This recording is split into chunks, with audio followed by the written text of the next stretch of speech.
It has never been more clear as we have a massive Celtics trade update to go over today. And following what has been a crazy past 24 hours in the NBA, we have a big report surrounding one Celtic in particular and his future in Boston. I'm going to break that down and discuss what this means going forward as Brad Stevens got his hands full and he's prepared for something big. A ton to go over today, folks. But before we get into it all, if you're a part of the percentage who aren't subscribed to the channel, make sure to hit that subscribe button. Your guys' support has been unbelievable. So make sure to do that if you're enjoying the daily Celtics content. Ladies and gentlemen, a lot to go over today. Of course, yesterday, huge day. The Desmond Bane trade went down. All these different things happened. And I had a video yesterday covering, how that really affects the Celtics in a few different ways. And of course, as it pertains to Jrue Holiday and things like that. But over the past, few hours here into late last night and of course into this morning, we have some new reports that have dropped surrounding Jaylen Brown and his future in Boston following this Desmond Bane trade. And let's dive into it all. We'll start with this article here, and you can see Desmond Bane trade just changed everything for Jaylen Brown and Derrick White. And this is something that I briefly discussed in the video yesterday, but it really needs to have a further look now, especially following what has been,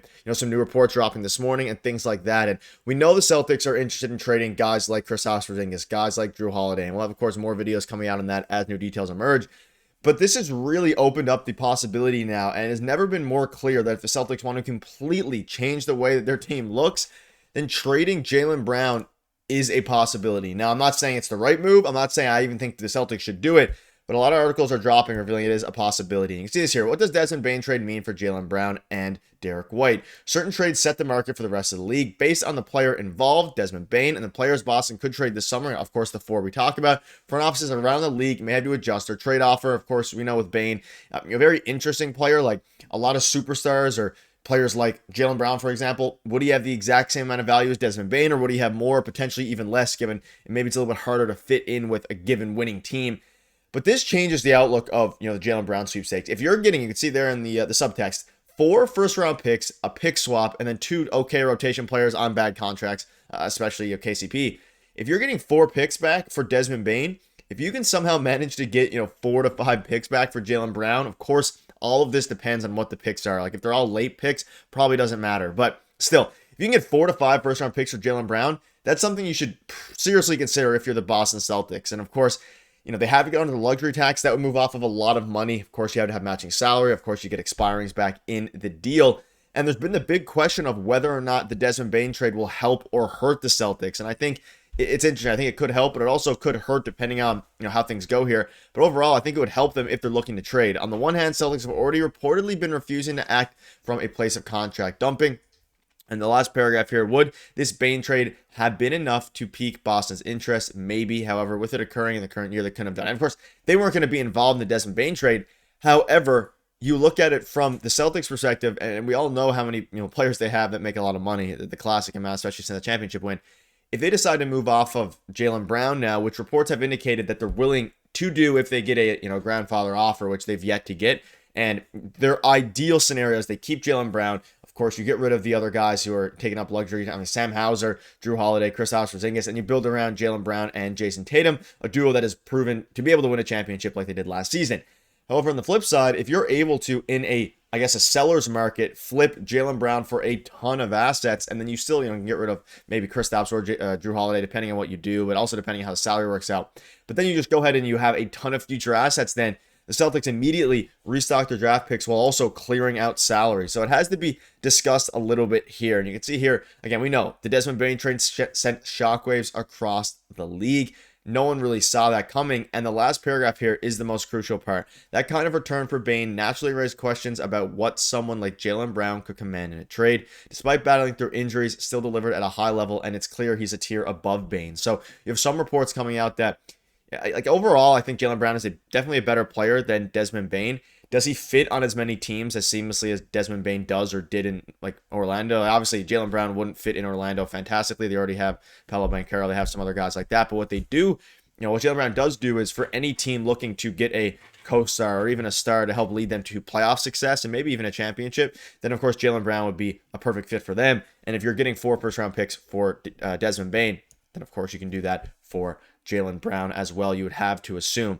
And at this point, the Celtics haven't put Jaylen Brown on the trading block necessarily, but at the same time, we know Shams came out and said no one's off the table. The only person who's off the table is Jayson Tatum. They're, of course, not going to move him. Jaylen Brown could be moved for the right deal. Other players could be moved for the right deal. And you can see here the 28-year-old could go for a minimum of 5 unprotected first-round picks if Desmond Bane went for 4 unprotected first-round picks. And again, I'm not entirely sure what team would give up 5 unprotected firsts for Jaylen Brown. But at the same time, it is a conversation that has to be had now because of how crazy that this deal was for the Orlando Magic. And again, there is some other caveats that keep in mind here. They gave up KCP and Cole Anthony. They wanted to get off those contracts, specifically Kentavious Caldwell-Pope, the Magic that is. So they gave up maybe an extra first or even 2, probably 1 first to get off of those deals after those contracts. And the only main pick that is super hot potential here is the Suns' unprotected first-round pick next year in 2026. And depending on what they do with Kevin Durant, depending on how Devin Booker plays, that could be a very good pick. But again, the precedent is set now for the sellers and the buyers for that matter. But at the same time, there are deals like this that happen sometimes. And of course, from there, set the market. And I don't think you're going to get 5 unprotected firsts for Jaylen Brown. But at the same time, if a team is desperate and in desperate need of upgrading, then, it makes sense for them to want to do that, especially given the fact that, teams know that the Celtics need to shed salary. And that's what makes a lot of these trades difficult. Like they know they're going to get rid of probably Sam Hauser, probably Luke Cornett, one of Jrue Holiday or Kristaps Porziņģis, maybe even both. And of course, one's an expiring Kristaps and one has some years left on his deal in Jrue Holiday. But like I covered in the video yesterday, it sets a good precedent for the Jrue Holiday deal as well. Like I think they have a lot of value now in Jaylen Brown and Jrue Holiday. And out of all the years for them to be not sellers necessarily, but willing to sell off some pieces while also remaining competitive, based on this trade with the Magic and the Grizzlies, this seems like the perfect year for that. And quickly as well, before I wrap up, a new report came out surrounding the Jrue Holiday offer to the Kings. There's been some rumblings there. Celtics reportedly don't like the Kings offer for Jrue Holiday. I just want to throw this in because, of course, this happened before the big trade yesterday.